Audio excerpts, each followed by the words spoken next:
மயிலாடுதுறையில வந்து ஒரு கீற்று கொட்டாயில 2 காதலர்கள் சடலமா மீட்கப்பட்டிருக்காங்க. அதை எப்படி பார்க்குறீங்க?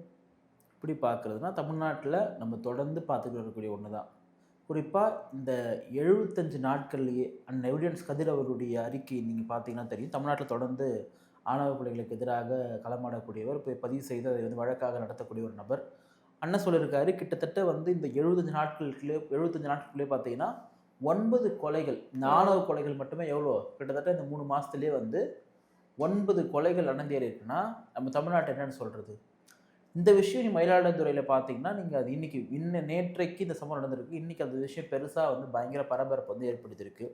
ஆனா, இப்ப கூட இந்த திமுக, அதிமுக போன்ற கட்சிகள் எல்லாம் வாய கூட திறக்க மாட்றாங்கன்னா என்ன இது? எனக்கு புரியல. ம். தாவேகா ஆளுங்கட்சி, நீ எதிர்க்கட்சி. திமுக நீ எதிர்க்கட்சி.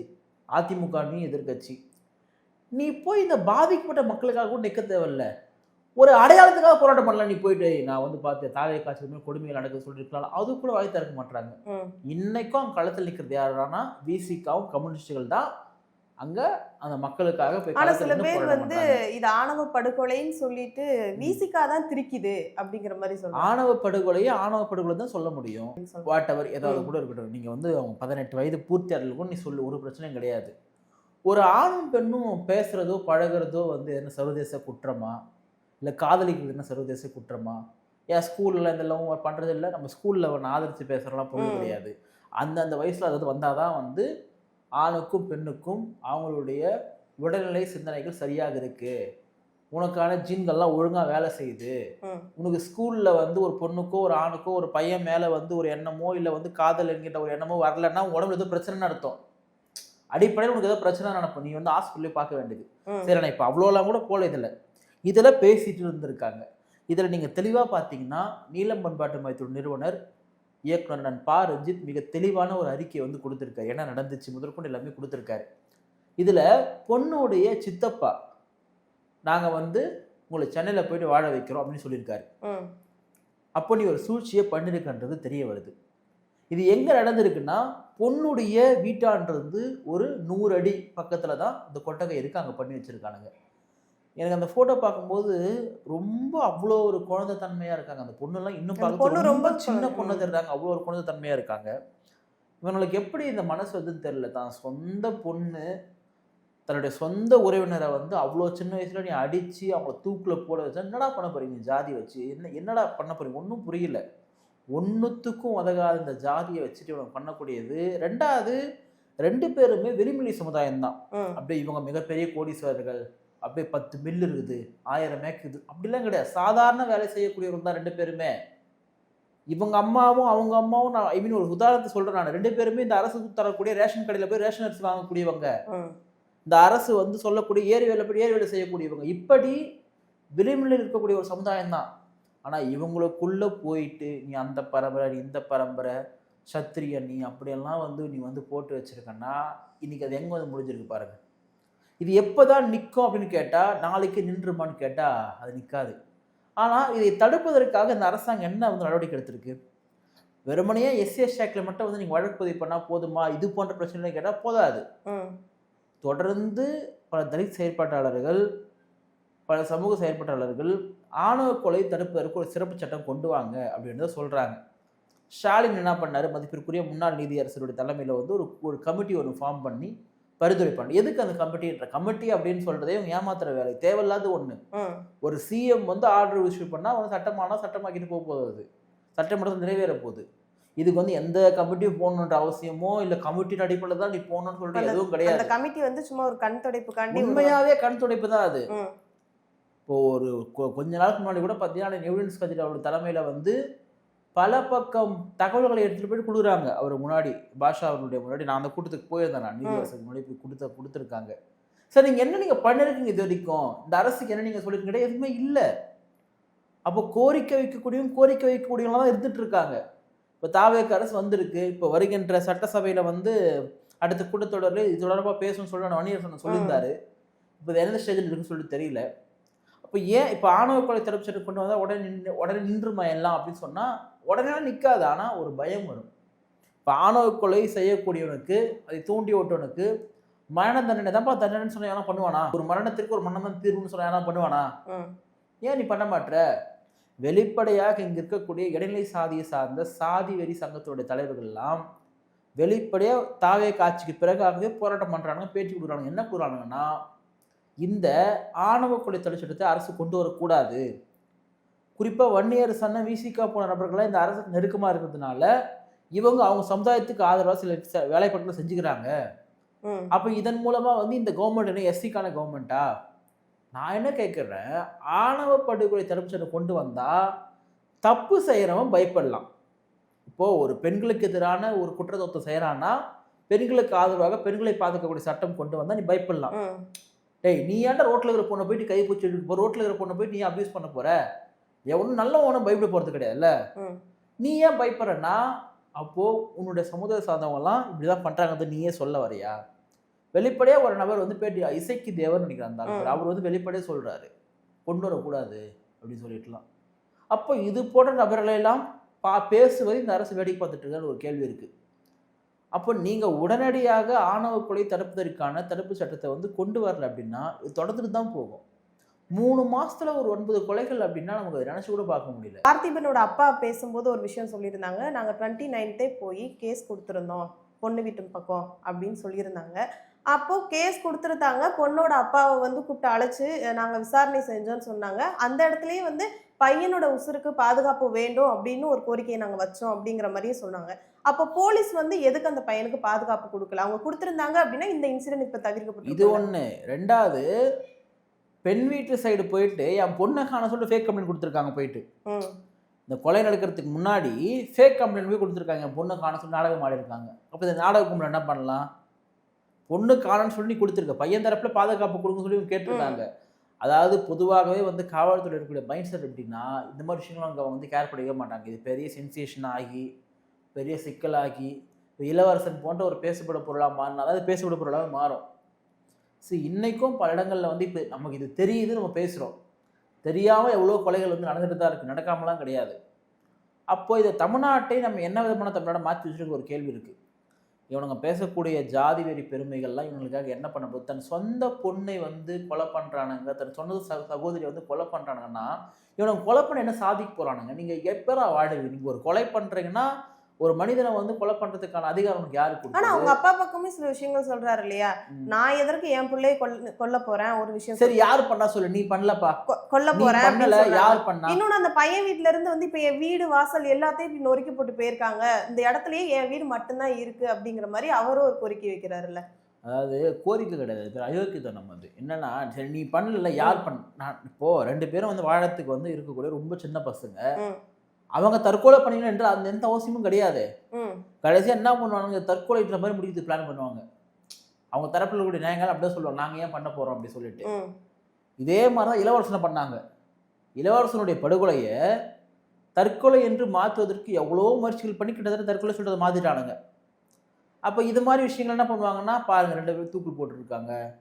நீங்க என்னை பொறுத்தவரை இந்த மாதிரி கொலைகள்லாம் வந்து தானா தொங்குறதை விட அடிச்சு தொங்குறத ரொம்ப அதிகம். நீங்கள் உண்மையாகவே இந்த வழக்கு சரியான ஒரு விசாரிக்கப்பட்டால் இது கொலைதான் என்பதை நிச்சயம் வந்து கண்டுபிடிப்பாங்க. கொலை தான், இதை கண்டுபிடிச்சுதான் இருக்குது. நீ யார் பண்ணாங்கன்னு கண்டுபிடி. தூக்கு போட்டு உங்க கால தரையில இருக்கு, அதை எப்படி தூக்கணும்? எப்படி தூக்கு போட முடியும்? இது ஒன்று இருக்கு. உங்களுக்கு குறைந்தபட்சம் தூக்கு போனோம்னா ஒரு குறைந்தபட்சம் ஹைட்டாக தேவை இல்லையா? அந்த பையன் காலெல்லாம் மடங்கி இருக்கு, இது எப்படி பண்ண முடியும்? ரெண்டாவது, இப்போ கைது பண்ணிட்டா மட்டும் முடிஞ்சிருமான்னு கேட்டால் முடியாது. இப்போ 4 பேரை கைது பண்ணியிருக்காங்க, ஐசிஎஸ் ஆக்ட் மூலமாக 4 பேர் கைது பண்ணியிருக்காங்க. இது முடியுமான்னு கேட்டால் நிச்சயமாக முடியாது. நீ ஒருத்தவங்களை கைது பண்ணி சிறைக்கு அனுப்புதல மட்டுமே முடியாது. இப்போது இந்த தீரன் சின்னமலை சொல்லிட்டு பேரவையில் வந்து யுவராஜன் ஒரு ஆள், கோகுல்ராஜுடைய படுகொலையில் அவர் தான் மூல காரணம். அவர் இன்னைக்கு சிறையில் இருக்கார்.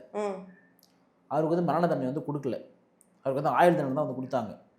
இப்போ என்னன்னா, அந்த நபர் எப்பெல்லாம் வெளியே வந்து போகிறாரோ அப்போல்லாம் ஹீரோவாக மாறுறாரு. யாருக்கு? அந்த சமுதாயத்துடைய ஆட்களுக்கு. அப்போ இங்கே அடிப்படையில் என்ன ஒரு சிக்கல் இருக்குன்னா, நீ உன் சமுதாயத்துக்காக நீ ஒரு கொலை பண்ணா நீ ஹீரோவை மாறிடுவ. இங்கே உன் மேலே வழக்கு போட்டு நிரூபித்து உள்ளே கொண்டு போகிறதுன்றது அபூர்வம். அது எல்லாமே சரியாக தான் பண்ண முடியும். இந்த வழக்கில் வந்து எல்லா சாட்சியங்களும் சரியாக இருந்துச்சு, தப்பிக்கவே முடியாதா இருந்துச்சு. அதாவது நான் சொல்லக்கூடிய கோகுல்ராஜுடைய வழக்கில் அதில் சுவாதியே பிறர் சாட்சியாக மாறிடுச்சு. நீதிமன்றம் கண்டிச்சிச்சு. ஏன்னா உன் கூட இருந்தவன், நீ உன் நண்பர் உன் கூட பேசியிருந்தவன் வந்து கொலை பண்ணியிருக்கா, நீ பிறர் சாட்சியாக மாறிய சொல்லிட்டு நீதிபதி கண்டிச்சாங்க. நீதிபதிகள் அவங்கள நீ வந்து பொய் சொல்றன்னு சொல்லிட்டு நீதிபதிகள் கண்டிச்சாங்க, எச்சரிச்சாங்க சுவாதியை. அப்புறம் ஐயா பாப்பா மகனுடைய அவர் வழக்கறிஞர் அவர் சிறப்பாக அவங்க வாதாடி பண்ணதுனால தான் உள்ளே போயிருக்காங்க. இப்போ அந்த ஆளே வெளியே வரப்பண்ணா ஹீரோவை மாறிடுவார். அப்போ இங்கே என்ன ஒரு விஷயம்னா, நீ வந்து உன்னுடைய ஜாதிக்காக என்ன பண்ண போற, நீ கொலை பண்ண போற, நீ உன் ஜாதி வந்து களங்கமாயிடும், அடுத்த ஜாதி வந்து உன் கல்யாணம் பண்ணிட்டாங்கன்னா அப்படின்னு பண்ணக்கூடிய ஆட்கள் இருக்கானுங்க. இதில் இப்போ இப்போ ஓரளவுக்கு வந்து இந்த சொந்த பெண்களை வந்து தன்னுடைய அக்கா தங்கச்சியோ தன்னுடைய பொண்ணையோ வந்து கொலை பண்ணுற கலாச்சாரம் கொஞ்சம் குறைஞ்சது தான் நான் பார்த்தேன் நான். ஆனால் திருப்பியும் அது வந்து தூக்கிடுச்சு. ஏன்னா அடுத்த ஆட்கள் தான் பண்ணிட்டு இருந்தானுங்க, இந்த சித்தாவ பசங்க பெரிய பசங்க அப்படி தான் பண்ணிட்டு இருந்தானுங்க. இந்த அப்பாவே பண்ணக்கூடியது ரொம்ப கம்மியாக இருந்துச்சு. இப்போ நான் இவர் தான் பண்ணார்னு நான் சொல்ல, நமக்கு இன்னும் வந்து செய்திகள் வரல, கைது செய்யப்பட்டிருக்காங்க. ஆனால் அந்த நாடகமானது ஏன் உன் பொண்ணை காணான்னு சொல்லிட்டு நீ நாடகம் எப்படி ஆடின, அதன் பிறகு நடந்திருக்கு. ரெண்டாவது இப்போ அந்த சமுதாயத்தில் இருக்கக்கூடிய சில பேருடைய வீடியோலாம் நான் பார்க்குறேன் நான். அவன் என்ன சொல்கிறான்னா, ஒரு ஸ்கூல் பொண்ணு, ஒரு சின்ன பொண்ணு, நீங்க நாடகம் அப்பா இடத்துல இருந்து யோசிக்கணும், அப்பா இடத்துல இருந்து யோசிக்க முடியும். அப்பா இடத்துல இருந்து என்ன யோசிக்கலாம்னா, தான் பொண்ணை பாதுகாக்கிறதுக்கு யோசிக்கலாம். சரியான தகப்பண்ணி, உங்களுடைய பொண்ணை பாதுகாப்பாக நீ வச்சிருக்கணும், அந்த பொண்ணுக்கு எந்த கெடுதல் வராமல் நீ பார்த்துக்கணும், அந்த பொண்ணுடைய தேவைகளை சந்திக்கணும், சரியான தகப்பன். உன் பொண்ணு வந்து காதலிக்க கூடாது சொல்லி நீ முடிவு பண்ண முடியாதுப்பா. அதுக்கு உனக்கு எந்த ரைட்ஸும் கிடையாது, சட்டமும் ரைட்ஸ் தரல, அது நீ தீர்மானிக்க உரிமை ஒன்றும் கிடையாது. ஓ ரதன்யான்னு ஒரு பொண்ணு நமக்கு தெரியும், வரதட்சணை கொடுமையால வந்து சூசைட் பண்ணிக்கிட்டாங்க. இப்படி இருக்கிற ஆட்களும் இருக்காங்க. அப்பா அம்மா பார்த்து வச்சு கல்யாணம் பண்ணி வச்சு எல்லாமே பண்ணி, நான் சொல்லக்கூடியது இவங்களாவது வந்து பொருளாதார ரீதியாக ரொம்ப வந்து பின்தங்கியவங்க. இவங்க சொல்லக்கூடிய பொருளாதாரம் சாதியில உயர்ந்தவர்கள் என்று தங்களை பீற்றிக் கொள்வர்களே என்ன பண்ணுறாங்க, கல்யாணம் பண்ணி வச்சா அந்த பொண்ணு சூசைட் பண்ணி வாழ முடியாமல். அப்போ அந்த பொண்ணுடைய வாழ்க்கையை தீர்மானிக்கக்கூடிய உரிமையும் உங்களுக்கு இல்லை. நீ தேர்ந்தெடுத்து கொடுக்கலாம், பண்ணிக்கிறீங்களான்னு ஒரு சஜஷன் தான் பண்ண முடியும். ஆனால் நீ அந்த பொண்ணு பேசவே கூடாது, பழகவே கூடாது, லவ் பண்ணவே கூடாதுன்னா அதை எப்படி பண்ண முடியும்? அப்படி பண்ணா நீ வந்து என்ன பண்றனா, இப்படி கொலை பண்ற அளவுக்கு இறங்கிடுறீங்க.